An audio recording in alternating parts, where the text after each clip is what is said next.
Muchas gracias, gracias a la ESAP, gracias a ASFACOP, gracias al Grupo de Cooperación de la ESAP por haberme traído hasta acá, directo del Cusco, pues prácticamente ni me he detenido en Lima después de estar en Cusco. Y ¿lo puedes enlazar? ¿Ya? Ahí estamos. ¿Por qué he escogido este título para ustedes? Porque hoy día el mundo cambia tan rápido que el gestor público no puede enfocarse solamente en la gestión pública. Tiene que saber de todo, porque todo está interrelacionado. Y en realidad las cosas comienzan cuando nosotros tomamos la decisión de dedicarnos a la gestión pública. Este es uno de los pocos países que tiene una escuela pública de pregrado para administradores públicos. Mi país no tiene, ha sido una reyerta política tratar de instaurarla y finalmente cuando ya la criatura ya se le veía la cabecita que ya venía, vino alguien y dinamitó todo el proceso desde el Parlamento porque pensaba que iba a ganar las elecciones en la próxima elección, entonces no quería que estuviera ocupados los asientos de la administración pública. Quería su gente, no quería otra gente. Mis disculpas, yo voy contando como en el fútbol, ¿cómo se llama? El descuento. La vocación de ser gestor público implica una decisión vinculada a la realidad, pero además vinculada al órgano con que va a tomarse la decisión. Y vamos a revisar cuestiones de ambos aspectos. Y la educación, en última instancia, ¿para qué sirve en cada país? Sirve para hacer más grande al país. O sea, ¿para qué educamos a la gente? Para que cambie el país, no la educamos para que se mantenga igual. Y finalmente, esta vocación nos convierte a todos gestores de futuro. Pero no solamente es el tema de la vocación. Todos los días hacemos esto permanentemente. Yo llego a una esquina, quiero cruzar un semáforo, rojo o verde. ¿Cruzo o no cruzo? ¿Cruzo rápido? ¿Cruzo lento? ¿A qué velocidad cruzo? ¿Cruzo gateando? No quiero que me vean, quiero que me vean. Y finalmente estoy al otro lado. Entonces, todo el tiempo estamos permanentemente tomando decisiones desde el momento que abrimos los ojos. ¿Para qué salgo de mi cama? Salgo para el futuro. O sea, todo lo que hacemos es para el futuro. O sea, no podemos seguir gestionando el presente. Entonces, el arte del gestor público hoy día en un mundo como el que está es asumir que está gestionando el futuro desde el presente. Esto es algo fundamental. Las cosas comienzan en el año 89. Este era el mundo antes del 89. América Latina, la mitad miraba hacia la nada. Por supuesto, Colombia bioceánico, los países bioceánicos de Centroamérica disfrutaban del Atlántico, pero como quien dice, mirábamos a los técnicos de ahí un poco más allá. Esto es lo importante. En una sola semana, un lunes y martes de noviembre, se crea el Foro de Cooperación Asia-Pacífico. Hoy produce más de la mitad de la riqueza mundial. Me costó trabajo conseguir una foto de la primera reunión. Y el jueves y viernes cae el muro de Berlín de la misma semana. Es decir, en una sola semana el mundo cambió a esto. El Océano Pacífico pasó a tener el protagonismo y resulta que los países que bordeábamos el Pacífico nos encontramos dueños de un lado de la cancha de fútbol. Por supuesto, acá están los poderosos, pero esto cambió totalmente la dinámica. Eso significa que en el año 89 se creó el primer desafío para América Latina, poner a la población en valor para asumir ese reto. Sin embargo, en la primera década después de esta caída del muro, junto con este arrasamiento económico que estabilizó la economía, pero mandó al cementerio a millones de pobres en América Latina, la década del ajuste, ¿no? En mi país la época del Fujishock, 54% de pobreza súbitamente, se eliminó prácticamente la formación humanista de la currícula latinoamericana. Se eliminó la ética, la filosofía, la lógica, educación cívica, familiar, literatura, historia. Hoy día en América Latina, en la mayoría de los países, un estudiante llega a la universidad sin una lección de lógica. ¿Y cómo va a crear futuros si esto es un ejercicio de las funciones más altas, más elevadas del cerebro? ¿Y cómo va a hacer para abstraer lo que no puede ver? Si la gracia del gestor público no es que mire una luz al final del túnel, sino que mire lo que está al otro lado del túnel y dirija y acompañe a los que no pueden verlo a cruzar el túnel, del pasado hacia el futuro. Todos los días, permanentemente, uno saca. Hoy día es tan impactante el tema que hemos aprendido con los mexicanos y el equipo de latinoamericanos que cooperábamos, y ya llegamos a la conclusión, este grupo de trabajo que asistía Felipe Calderón, la reforma educativa es un proceso constante. O sea, el otro día en mi país alguien se reía porque estaban cambiando otra vez la currícula. Sí, pues tienes que cambiarla. Tienes que cambiarla en función a lo que sale publicado en neurociencias todos los días en todas las revistas del mundo. ¿Cómo vas a hacer hoy día educación si no tienes idea de lo que está pasando hoy día en esa materia? Entonces, esta es una de las tragedias. Esto fue en el primer quinquenio de la década del 90 y los efectos lo padecemos todavía. Estamos hablando de 25 años sin esta formación. Por supuesto, ya en Europa habían eliminado la formación moral en la escuela pública y en Estados Unidos ni hablar. Ustedes pueden buscar en Amazon La clonación de la mente americana. Es un libro tipo novela, gordo así, pero chiquito, que describe cómo paso a paso se eliminó la formación moral en la educación pública estadounidense.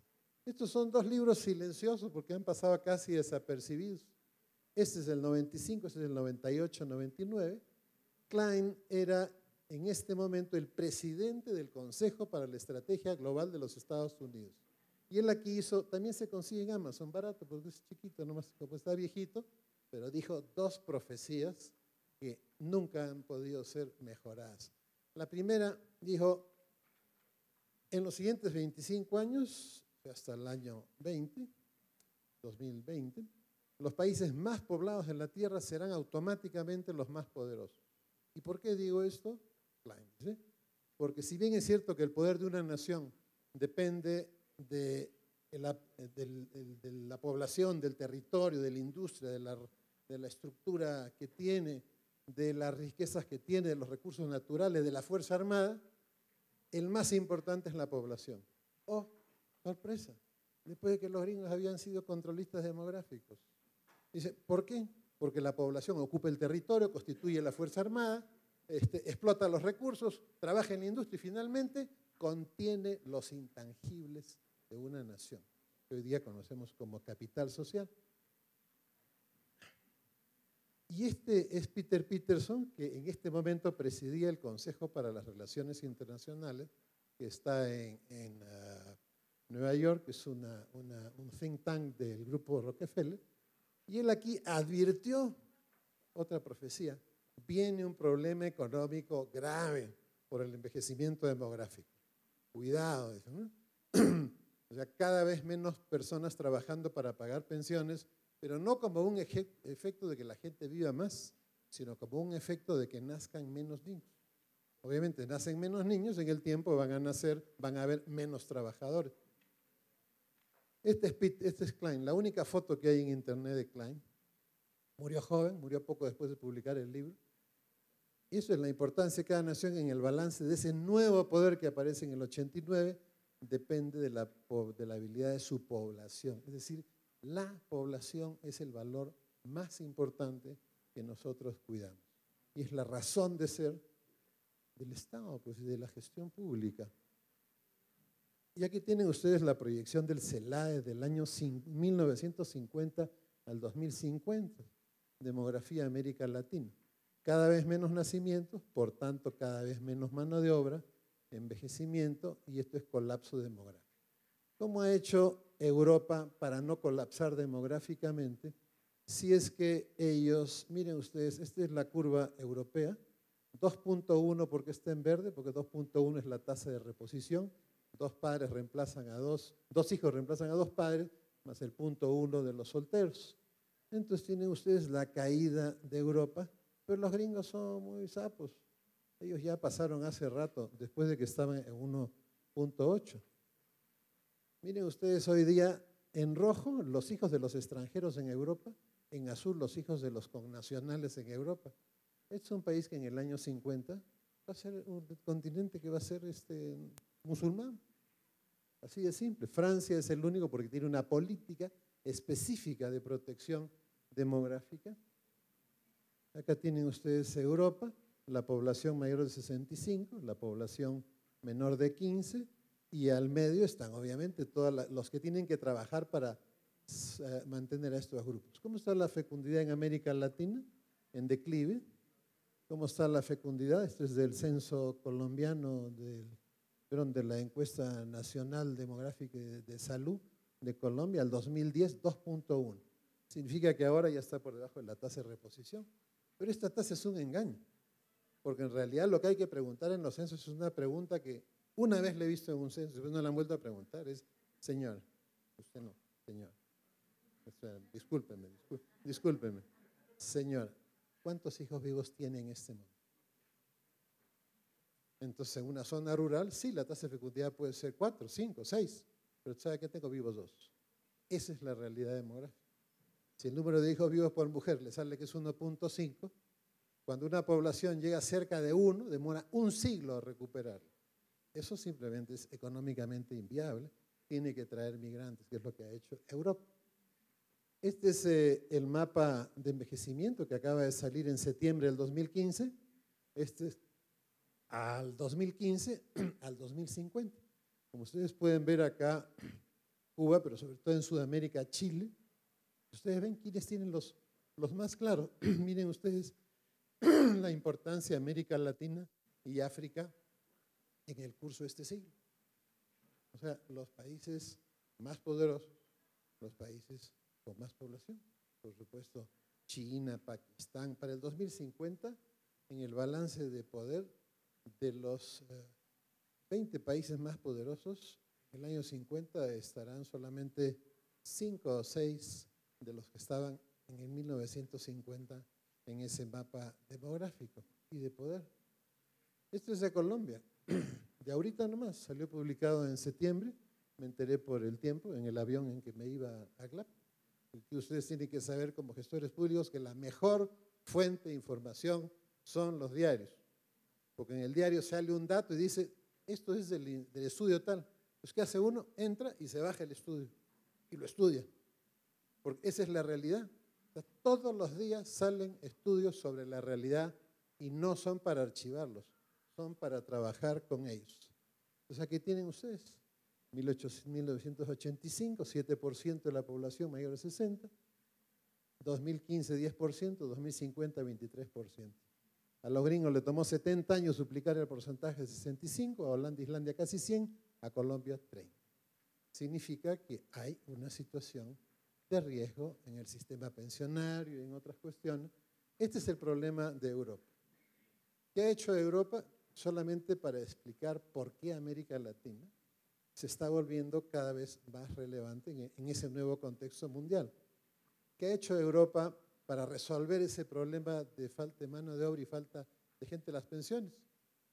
Ha traído migrantes, pero los hizo trabajar como informales. Entonces, de repente un día, por favor, señor, ¿me presta dinero? Quiero pagarle su pensión al señor. Después es, señor, ¿me presta dinero? Quiero pagarle al señor lo que le debo. Y también, entonces, cuando llego al otro lado de la fila, ya quebré. Es decir, la crisis económica europea es una crisis demográfico-económica. Eso significa que yo en América Latina tengo que tener claro que esa crisis no se va a resolver mañana, porque no tiene solución a corto plazo. Y eso yo lo tengo que saber, porque tengo que saber cómo va a jugar mi país en ese contexto. Entonces acá tienen ustedes las consecuencias. Han aumentado los gastos, en salud por supuesto, la gente mayor consume más salud, ha aumentado las pensiones, se ha quebrado el estado de bienestar, porque no hay aportantes pues al estado de bienestar, porque son informales, y hay un problema de sociedades estructuradas por hogares solitarios con individualismo. Estas son las consecuencias de envejecimiento demográfico que no debe leerse como decía el tiempo. Cada vez la gente vive más felicitaciones. No, el problema que origina esto para Naciones Unidas es la caída de las tasas de fecundidad, que en el tiempo crea un problema en el ingreso a la mano de obra. Por supuesto, como les mencioné, los gringos que no son tontos, en el año 70 se fueron hasta debajo, hasta cerca de 1.74, la tasa de reposición, y miren ustedes esto, en el 2007 ya estaban por encima de la tasa de reposición. Uno dice, ajá, los amantes latinos que se han ido a Estados Unidos. Falso, todos los grupos étnicos tienen aumento de la fertilidad en Estados Unidos. Significa que ellos tienen que estar haciendo algo sociológicamente para no caer en los problemas que hoy día saben que tiene Europa. Su problema económico, su crisis es distinta. Su crisis es por vender, ¿no es cierto?, basura en paquetes envueltos con papel de regalo sin que nadie pueda ver lo que hay adentro. Esto es estadística, estas son las series que tienen los gringos, ¿no? Nosotros no tenemos esto en América Latina. Imagínense, del 70 al 2014. Se puede mirar, pues, realmente a dónde está yendo, ¿no? Estos son los chicos que viven con sus dos padres casados, que van a la baja. Sin embargo, ellos tienen 64.4% al año pasado. ¿Y eso qué importancia tiene? Lean esto arriba. Porcentajes de niños de 4 a 17 que tienen dificultades emocionales y conductuales por estructura familiar en Estados Unidos. Y lo mismo es para el consumo de licor, para fugas de la casa, para presos, para líos con la policía. ¿Quiénes son los que menos tienen? Los que están en familias nucleares. ¿Qué significa eso? Eso significa que yo puedo tener como la política más urgente en América Latina la lucha contra la pobreza y la desigualdad, pero socialmente la política más importante siempre va a ser una política familiar. ¿Quién tiene política familiar en América Latina? Nadie. Y acá esto lo voy a tener que leer porque ya ustedes saben, lo más importante en un evento es el tamaño del ecran, no los conferencistas. Así que lo voy a leer. Un porcentaje de niños que viven con ambos padres, miren, Colombia tiene el campeonato en contra. O sea, en azul. O sea, el menor porcentaje de niños en estos países seleccionados para el estudio, esto es del 2013, no crean que es tan viejito. Número de adultos casados en edad reproductiva y número de adultos como convivientes, miren ustedes, en azul casados y convivientes. ¿Por qué esto es importante? Porque estas series de largo plazo, del 70 al 2014, dicen que los mejores rendimientos escolares en lectura, en matemáticas, los chicos con menos problemas, etcétera, etcétera, van a ser los chicos de las familias nucleares. ¿Qué pasa cuando se afecta la familia como núcleo familiar en una sociedad? Les digo porque estamos lidiando con eso en este momento. Cuando dice, oye, América Latina se está volviendo un continente violento. Bueno, se está volviendo un continente violento, pero hay que ir a las razones. La pregunta es síntoma o es enfermedad? Es síntoma de otra cosa. Es síntoma de haber eliminado la formación humanística y es síntoma, me reconecta por favor, voy sumando mi descuento. El dar de sí es algo fundamental. Usted está parada en un paradero y una señora está apurada, tiene cita con su novia ahí en un centro comercial, ya está ella en la puerta del cine y una señora se desmaya a su costado. ¿Qué hace usted? Se sube al primer micro que pasa, mira el cielo y dice, qué bonito está el cielo de Bogotá. Debe ser un día de pocos, azul, brillante, ¿no? Y la asiste. ¿Qué pasa cuando se afecta en una sociedad el dar de sí? Se afecta la capacidad para comprometerse. Y esto tiene un impacto sociológico que les voy a mostrar. Se afecta la responsabilidad por los otros, no la por uno, por los otros. Y finalmente se afecta la fraternidad. Y cuando se afectan estos tres en línea, se afecta el sentido de la justicia en una nación. Se me baja una llanta. Yo agarro, voy y compro, y yo no me bajo del carro y le digo al que está a mi lado, oye, se paró el carro, se detuvo, anda, compra una batería. Significa que no estoy mirando la realidad. O sea, yo tengo que mirar la realidad y si la realidad es injusta y hace daño a la gente, yo la tengo que cambiar. Yo construyo justicia. Pero cuando yo ya resolví ese problema de la gente como gestor público, Yo veo que esto es imperfecto.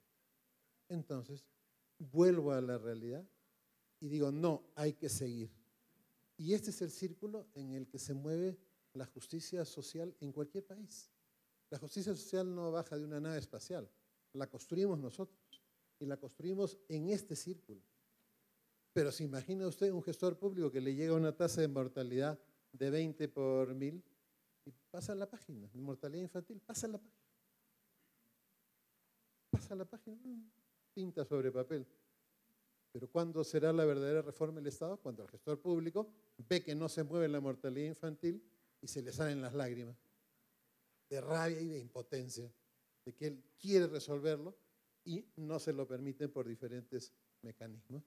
Entonces, el dar de sí en una sociedad es fundamental para cambiar la sociedad. Otra de las consecuencias de que la gente no se comprometa y no sea responsable por los demás, esto es de la Flaxo, México, por supuesto, Castelazo, ahí está con su mostacho mexicano.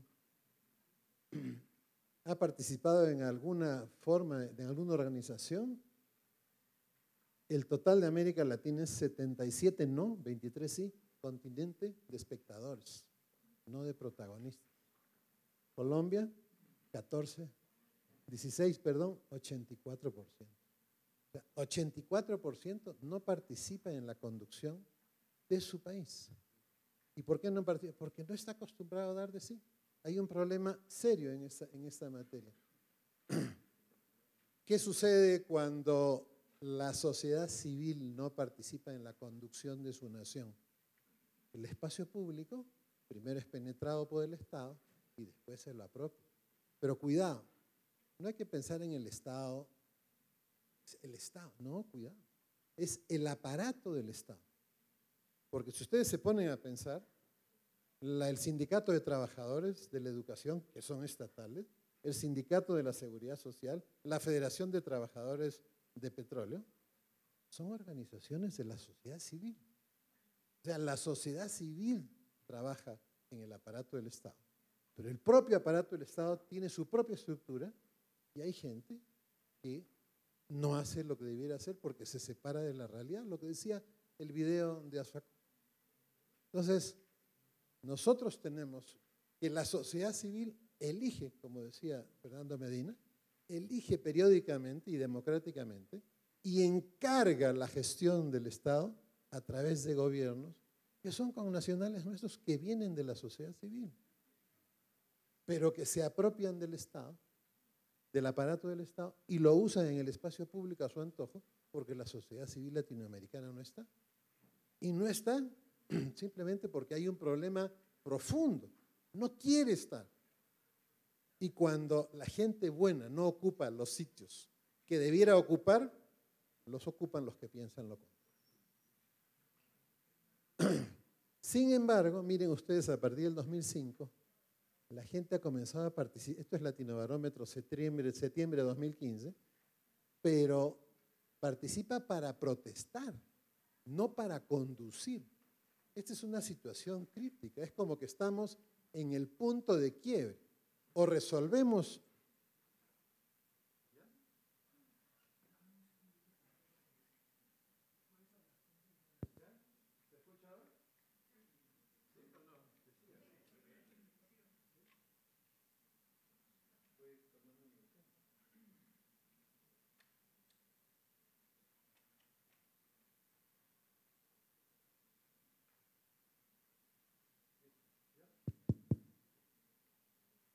Entonces, tenemos que la gente sí está participando, pero en estos últimos 10 años lo que ha aumentado es la protesta, como hemos visto en Brasil a raíz de los gastos para el premundial.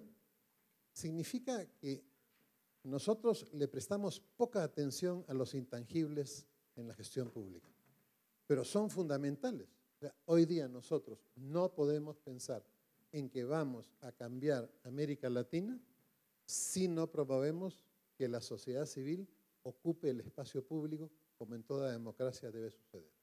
Tampoco no en la forma opuesta. La sociedad civil, el plato volador y el Estado ahí microscópico. Cada país encuentra su balance, pero no puede haber una democracia perfecta sin un balance entre sociedad civil y aparato del Estado. ¿Por qué razón? Porque simplemente la sociedad civil no está vigilando, no está en el espacio público, entonces aparece una de las desgracias nacionales, que es la corrupción, que simplemente sucede por falta de control político. Los parlamentarios se independizan de la sociedad civil que los eligió una vez que llegan al poder.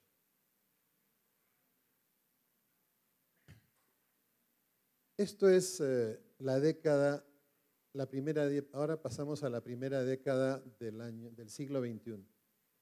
En los 80 nosotros llorábamos, Europa sonreía, y llegaron los 2010, 2001, 2003, 2004, Europa sufre, nosotros sonreímos. ¿Y cuál ha sido la consecuencia? Europa se ha convertido en el principal inversionista en América Latina. Es decir, Europa sabe claramente, mire, el día que cayó el muro de Berlín, en los 3 años siguientes, España se compró las finanzas, las comunicaciones y la energía en América Latina. Fue una decisión estratégica. Es decir, desde el 89 el capital se mueve en el mundo según el interés estratégico de cada país. Significa que en América Latina, miren ustedes, estos son los jugadores del casino. ¿Quién administra el casino? ¿Nosotros o los jugadores? Los jugadores. Porque nosotros permitimos, por ejemplo, que inviertan en el puerto tal. ¿Le interesa a un país en especial que ese país invierta en ese puerto o le interesa que estratégicamente sea otro país? Yo quiero tener un balance entre países europeos, países de Oceanía, países árabes de la inversión o es que la inversión en mi país, ¿cómo es? Yo administro estratégicamente a dónde va la inversión extranjera, o la inversión extranjera, según su propia estrategia, decide nuestro continente. Esa es la segunda forma. O sea, todavía somos el casino administrado por jugadores, no en su totalidad, por supuesto. Entonces, miren ustedes, Europa mueve sus flujos, y esto sigue, esto es justo esta década, mueve sus flujos y comienza, nosotros le ponemos los libros en azul a las empresas europeas. Y esto sigue. El principal inversor en el 2014, en el estudio 2015 de CEPAL, Bélgica. Estas 3 fotografías son impensadas. El año 2001, el 2002, el 2003. Jamás nosotros podríamos pensar ver, ¿no es cierto?, la embajada de Estados Unidos en Cuba. Queríamos que sucediera, pero no sabíamos cuándo. Que las 3 religiones se abracen y que un papa hable en el Congreso de los Estados Unidos. Estas 3 fotografías nos dan una idea que estamos en una situación de cambio que tiene estas 3 características. Primero, que es amplio, todo cambia, todo, sin excepción, cambia. Hablábamos con nuestro amigo Castelazo, hablábamos con nuestro amigo Jiménez, se llama el análisis de futuros. Antes nosotros podíamos en el siglo pasado decir, esto es altamente improbable y lo sacábamos de la posibilidad que sucediera. Hoy día lo altamente improbable, aunque sea hay que ponerlo en el borde de la mesa del análisis, porque puede ser que suceda. Primero, es totalmente amplio, es complejo. Esto es simplemente como 10 pelotas de fútbol que se están moviendo permanentemente en la cancha y cambian de lugar. Las partes del cambio van cambiando y se van volviendo interdependientes y uno tiene que seguirlas para poder tomar decisiones. Y tercero, es rápido.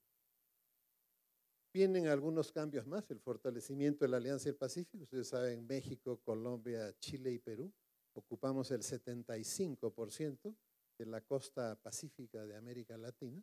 Por tanto, tenemos un rol estratégico que cumplir. En este momento es más comercial que estratégico, ahora va a ser más estratégico que comercial. ¿Cómo será de estratégico? Que hay 32 países que se han declarado observadores de la alianza. El segundo cambio que viene es el Gran Tratado del Pacífico y el Gran Tratado del Atlántico para contrapesarse, que va a redefinir nuevamente el poder internacional. El siguiente cambio, esto es lo que China le va ganando a Estados Unidos, estos son los años. En el año 1999 le ganó en consumo de acero. En el año 2016 estaba pronosticado que le ganara en Producto Bruto Interno en paridad de compra, Esto sucedió en octubre del 14, y en el año 2025 le va a ganar en gasto de defensa y China se convertirá en el país más poderoso de la Tierra. Pero como esta predicción del 16 sucedió 2 años antes, ahora hay que decir, entre el 2020 y el 2025, China se convertirá en el país más poderoso de la Tierra. Y el cuarto cambio, ese es los hogares de clase media chinos en el año 2000, 1%, 6% en el 2010, 51% dentro de 5 años. Significa un crecimiento brutal en 10 años y todo el mundo llora porque ya no le puede vender materias primas a China. Acaba de tener su peor resultado de crecimiento de los últimos 6 años China. Sí, pues, pero ¿y por qué no le comienzas a vender alimentos? Chile le vende, de todas las compras de alimentos de China, Chile le vende el 0.008, Perú le vende el 0.004. Somos el país más rico en biodiversidad, microclimas, agua dulce, el continente, ¿no? Tenemos todas estas cosas, pero nosotros no aprovechamos. Esto va a revolucionar el mercado mundial de alimentos y es un aviso latinoamericanos que hacen que no cambian su estructura productiva, que hacen que no les, ¿qué hizo? Todo el mundo dice Corea la educación, Corea la educación. No es cierto.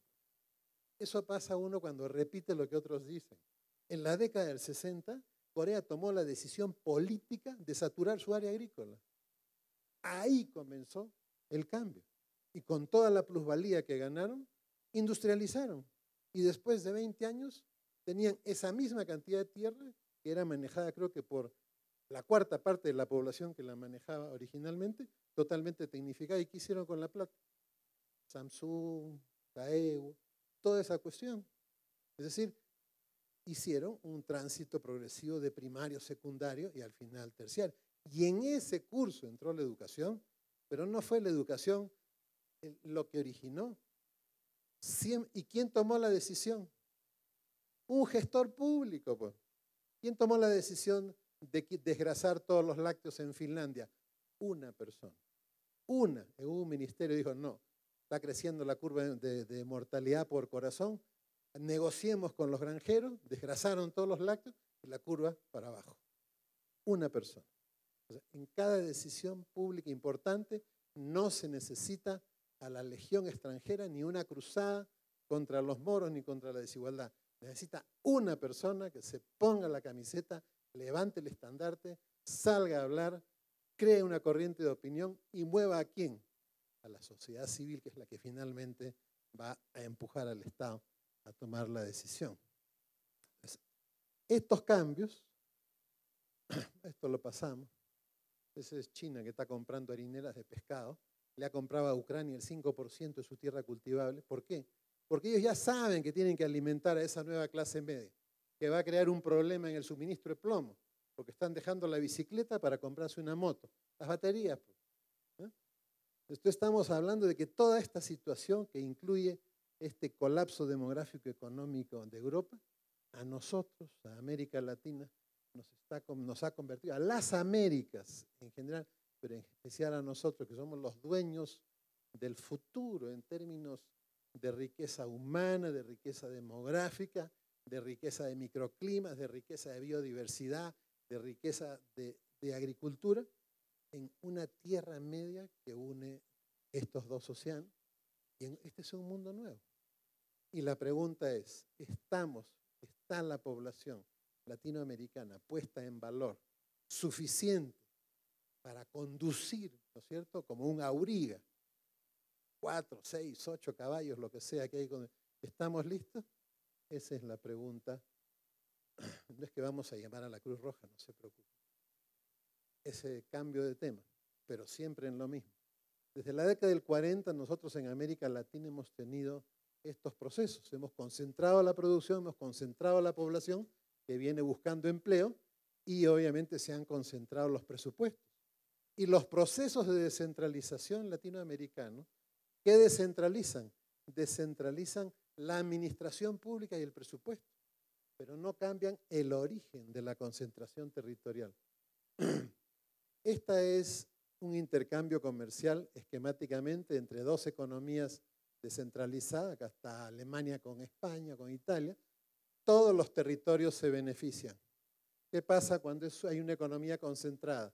Se benefician principalmente los territorios que concentran la economía. Este es el PIB de Colombia del año 2001. Este conjunto es fraccionado, los que producen 2% más del PIB y los que producen 2% menos. En México son 12, en Perú son 8 los que concentran el aparato productivo. Este es 2001, 78.4, 2012, 80.3, es decir, no desconcentramos nada. Igualito funcionamos nosotros. La CAF en el año 2005 ha advertido claramente que a la hora que se intercambian bienes, han venido creciendo las desigualdades acá está, las disparidades entre país y país van reduciéndose, pero crecen las desigualdades al interior de los países. ¿Por qué? Yo tengo dos clases de territorios, estos que producen el 70% y estos que producen 30%. Comienzo a exportar, ¿quién se beneficia más? Estos. Entonces, aumenta el crecimiento acá y este puede duplicarlo, pero llega hasta acá. Y al final la brecha se abre y aumenta la desigualdad entre los territorios. Y por supuesto, ¿qué dice la CAF en esta misma publicación? Por supuesto que está ahí tirado en las bibliotecas, ¿no? Tú tienes que dar medidas compensatorias. Ok, yo te doy salud gratuita porque tú no te debes morir por ser pobre. Te doy educación gratuita porque tú no tienes plata para comprar un lápiz. Te doy todo. Pero mientras cambio tu forma productiva, porque yo quiero no que tú dependas de mí, que soy el aparato público, y yo quiero que seas menos pobre y menos libre. No, yo quiero que seas menos pobre y más libre. Por tanto, yo tengo que cambiar tu forma productiva porque tu autonomía familiar y tu independización y tu libertad y el ejercicio pleno de tus derechos viene de la mano cuando yo logre que tu familia pobre aumente sus ingresos. Y no te los voy a aumentar si no cambio la forma productiva en el territorio donde estás. Y si la unidad productiva en que tú estás, la uno a otras para poder participar en el comercio exterior. Esto está publicado por la CEPAL, 2 estudios en el 2010, el informe anual y el informe de la cooperación italiana. ¿Y cuál es el problema? Mientras Europa se concentra, es cada vez menos desigual. Mientras nosotros nos concentramos, cada vez el Gini es más alto, somos más desiguales. Precisamente porque tenemos una composición productiva que hace que la concentración territorial del aparato productivo sea a expensas de las grandes y medianas empresas, mientras que las pequeñas están en una economía marginal o subterránea. Acá tienen ustedes establecimientos por empresa. Este es estos son los 2 últimos censos colombianos. Tienen ustedes microempresas, sumen con la pequeña, 99.4. Estamos pares, nosotros tenemos 99.3 en el Perú. Y a la hora que ustedes suman la cantidad de gente que depende de una microempresa, sumen acá 51 más 17 y tienen ustedes 68. 70% depende de una pequeña unidad productiva. Y ustedes pregúntense como gestores públicos si la pequeña unidad productiva, ¿cuánto participa del comercio exterior en América Latina? 2%. 2%. Y constituyen como hasta el 90% en algunos países de unidades productivas y el número de familias que dependen de ellas son entre el 60 y el 77%. Entonces significa que si yo quiero cambiar el ingreso de una familia pobre para volverlo menos pobre y más libre, tengo que tener una política para micro y pequeña empresa. ¿Y qué pasa en América Latina en esta materia? Y además, ustedes ven, esto es del 2009 al 2015, en 23 áreas, miremos pues Colombia, solo la parte anaranjada, 53% de informalidad, 49% parejo, digamos, alrededor de 50% informal. O sea, no cotizan a los fondos de pensiones, significa que yo tengo pensiones bajas.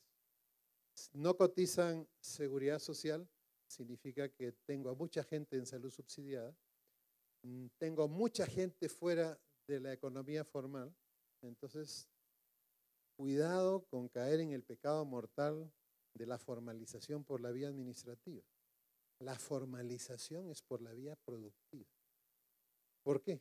Porque además si yo tengo una política de asociatividad para el comercio exterior o asociatividad productiva, eso implica tener productos financieros desde el aparato público para diluir el riesgo. Hoy día un pequeño empresario va a pedir un préstamo y se lo prestan a ¿cuánto? ¿60%? ¿70% acá en Colombia? Si uno tiene una economía articulada donde todos los aparatos están afianzados, significa que si hay una helada en las alturas, paga el seguro, se cae el avión con la producción, paga el seguro, significa que yo puedo reducir las tasas hasta alrededor de 20-25% y puedo cambiar totalmente los ingresos.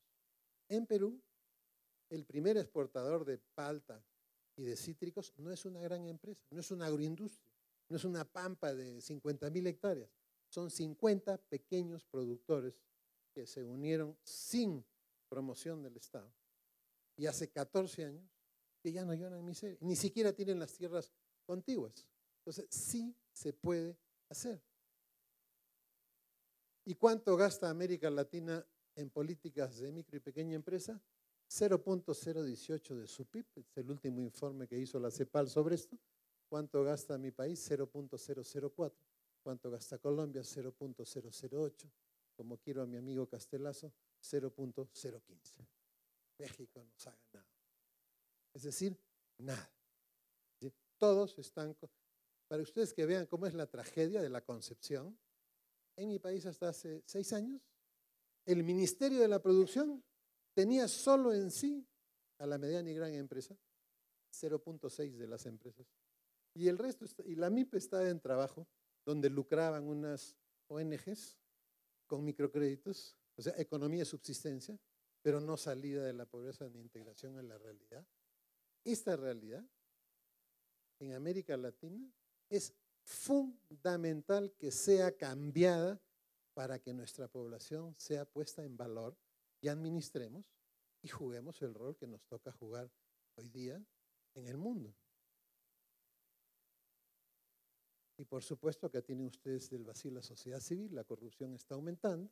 Ustedes tienen toda una gran ciudadanía ocupada, olvidada en la informalidad, en la micro y pequeña empresa, corrupción, por el 56%, en Colombia la corrupción está aumentada, los gobiernos son poco efectivos, también 56%, y esto solamente, porque no puedo pues hablar de la realidad sin hablar de la educación. Esto es el último del informe de desarrollo humano del 2010. ¿Qué significa esto? Cuando los padres tienen educación primaria incompleta, solo 3.1 de los hijos van a llegar a la universidad. Y cuando tienen secundaria completa, solo 5.4. Para que sean ustedes una... ¿Y por qué hablo de esto? Porque el crecimiento económico privatiza la educación superior.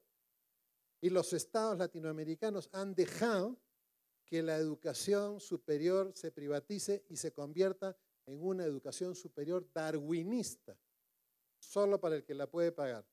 ¿Y cómo trata el Estado de resolverlo? Crea programas de becas para que los jóvenes sin recursos vayan a la universidad. ¿Y qué hace? Tienes que tener más de 15 y yo te pago todos los estudios universitarios. Ese es un programa darwinista, porque el que tiene 14 o 13, que tiene el mismo derecho humano a la educación que el que tiene 15, no le dan acceso.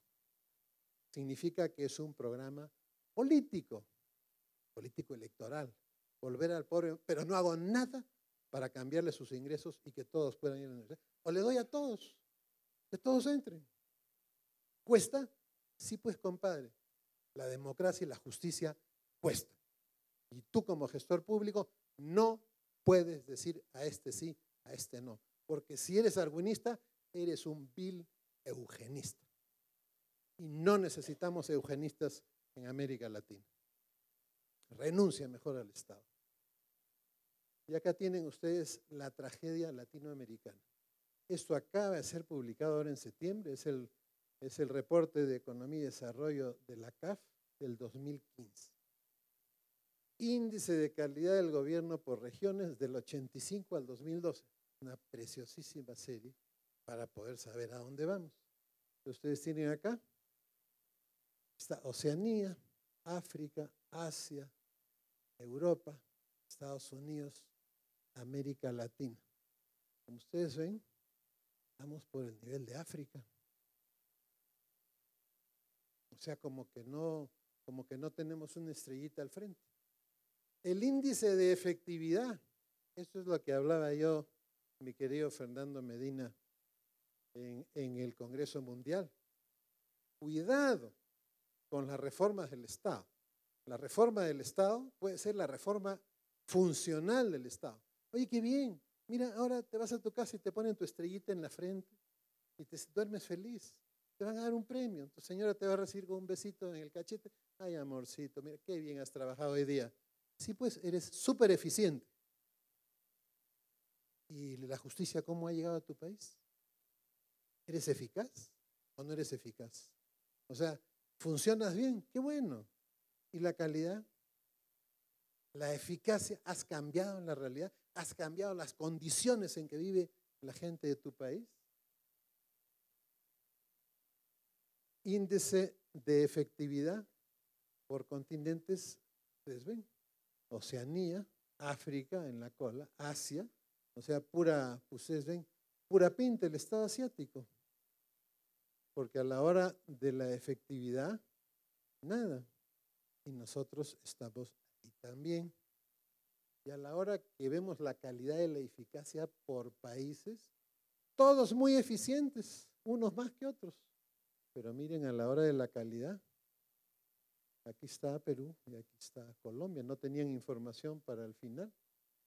Entonces significa que la gente tiene derecho a protestar, porque no están siendo resueltos los problemas fundamentales de la... ¿Y cuál es el problema fundamental de un pobre? El ingreso. Y si yo no cambio el ingreso de los pobres, no voy a ninguna parte. O sea, yo te doy todo subsidiado. Yo puedo tener así mi presupuesto de salud subsidiada, pero si yo te formalizo por la vía productiva, en 10 o 20 años tengo así de salud contributiva, porque ya estás en la seguridad social, porque yo no te voy a dar acceso a estos sistemas, ¿no es cierto?, de crédito estructurado, con garantías y con todo. Tienes que formalizar. Y esa formalización incluye que tú tengas, bueno, con un tarifario especial, pero tú tienes que contribuir con tu salud vía la seguridad social. Y acá tienen ustedes, aquí está la consecuencia. Este acaba de salir en septiembre. Satisfacción de la democracia en América Latina, 37. Colombia, 27. Estamos hablando de 73% de ciudadanos de Colombia que no están satisfechos con la democracia, porque las cosas no cambian. Bueno, yo no me quedo atrás, ¿no? ¿Dónde está Perú? 24 menos. Me achiqué. ¿Dónde está acá México, Castelazo? Ayúdame. 19. 19. Y así, sin comentarios. ¿Se gobierna para el bien de todo el pueblo? 22%, 29%. ¿Dónde está México? 21%. ¿Dónde está Perú? 21%. O sea, esta es la relación entre sociedad civil y el aparato público. Significa que los aparatos públicos, significa que el Latino Barómetro coincide con el estudio de la CAF. Muy eficientes, poco eficaces. Me quedan 10 minutos y entramos a lo último. Vamos a hablar del que toma las decisiones. Esa parte de nuestro cuerpo que mientras dormimos está trabajando. Para que ustedes vean cómo trabaja, según un estudio de la Universidad de Maryland, un niño que duerme, probablemente está pensando que lo persigue Darth Vader, ¿no? Una de esas cosas, consume más calorías que un niño viendo televisión. ¿Eh? Cuidado con la televisión. Esto acabó de decir en Lima la jefa del Fondo Monetario. América del Sur necesita mejorar su infraestructura y su capital humano. Vamos a ir a la carnecita. Todo el resto no tiene sentido si al mismo tiempo no hacemos lo que les voy a mencionar. Le faltó dinero algunas veces o seguido para comprar comida. América Latina 22, Colombia 3, mi país donde anda 26. Le falta plata, no les alcanza para sus gastos mensuales, 44, 54. Estamos hablando más de la mitad de la población. El dato peruano está falseado porque acabamos de hacer una encuesta la semana pasada. En mi país salió 72%. 72%. Es un misterio quién va a ser el próximo presidente el próximo año. Porque ninguno ha planteado ninguna solución a ninguno de los problemas que les he mencionado, que son indispensables para cambiar la relación entre ciudadanía y Estado. El doctor Medina escuchó mi charla en el Congreso Mundial. Desconfianza ciudadana, síntoma o enfermedad. La mayoría de gente piensa que es una enfermedad.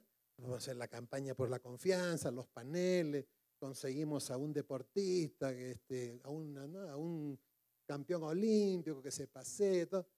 Mentira, es el síntoma. Es el síntoma de todo esto que les he mostrado. La siguiente, vamos rápido. Esta es la estadística de bioquímica. Esto acabó de salir, es la encuesta nacional de la situación nutricional de Colombia del 2010. Entonces ustedes tienen acá los menores de 11 años, esto es 59.7, 60% anémicos, de 12 a 23, 29, de 24 a 25, 18. Pero necesitan ustedes hacer algo que acabó de salir publicado en mi país. Tenemos un mapa de anemia en menores de 3 años, por territorio, que permite focalizar las políticas. Imagínate, ¿no? Tenemos un territorio donde 82 de cada 100 niños tienen anemia. ¿Esto qué tiene que ver con el futuro de una nación? Simple.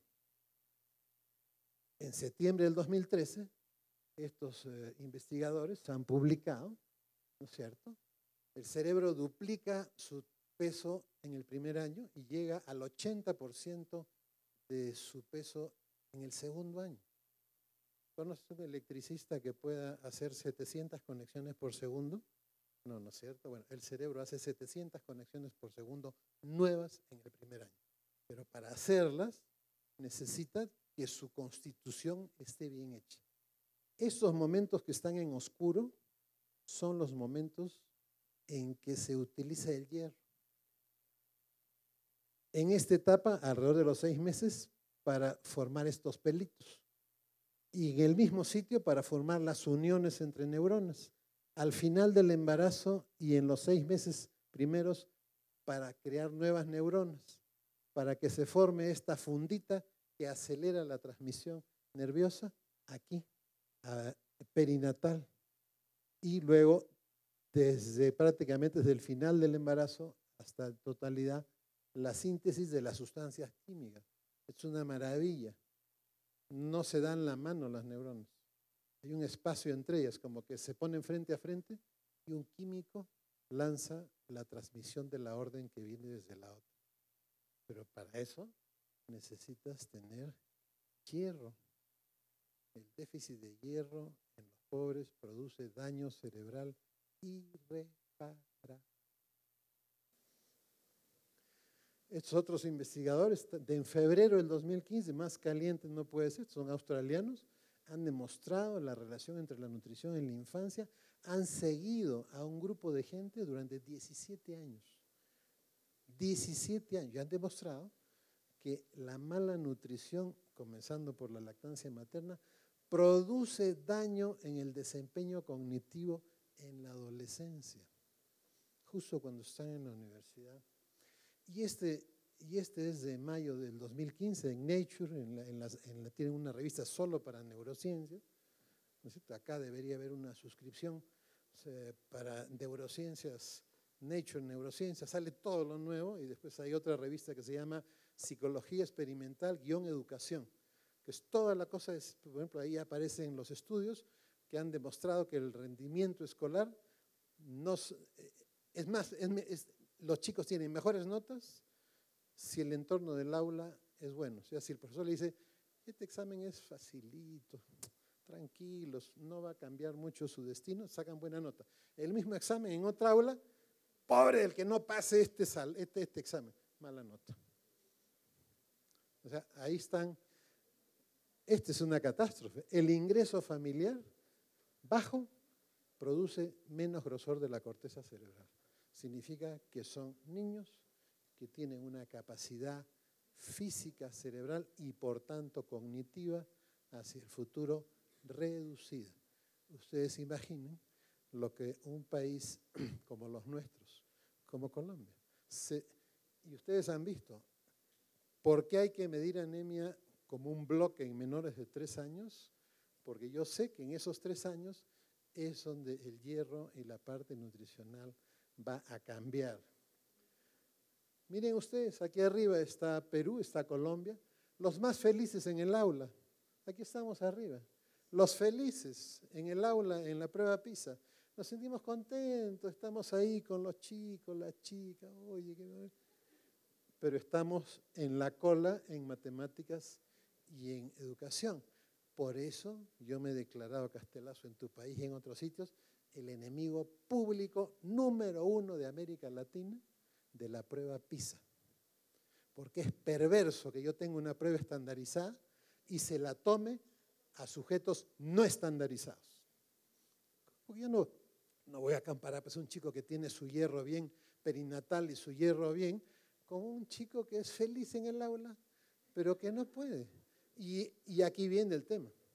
La solución del gestor público no es por el lado de la educación. Es como la solución del gestor público de la no cobertura de salud de un pobre, no es por la salud pública, es por la parte productiva. Que yo lo pase de subsidiada a contributiva. Acá igual. El problema no viene por el lado de la educación. Vas a gastar millones de dólares en mejorar tu eficiencia educativa. Pero la solución está en que tú hagas que esas familias tengan más ingresos y que tengan una provisión de papeo, de comida y de hierro suficiente. Y aquí viene la gravedad, y con esto ya termino, mi querido Fernando Medina, en el tiempo previsto, descontando las veces que nos han interrumpido. Los sentidos se desarrollan en estos meses, el lenguaje, miren qué bien, hasta los 11, y las funciones cognitivas superiores van hasta aquí. Ojo, aquí se acaba el colegio y comienzan los estudios superiores, universidad, ESAP, bienvenidos. Significa que todo este paquete yo lo voy a utilizar más adelante para cambiar el futuro, para crear futuros, pero necesito mis funciones superiores, abstracción, juicio. O sea, necesito eso, si no, ¿cómo voy a entender la realidad para yo cambiarla? Y aquí viene lo más importante, la maduración plena del encéfalo, del cerebro, alrededor de los 20. Significa que aquí en la universidad yo no solamente tengo que hacer que conozcas cosas. La universidad no es para aprender cuestiones que van a equivaler a que yo llene un disco duro. Llévate pues tu CD a tu casa, como están haciendo hoy día en la escuela inversa.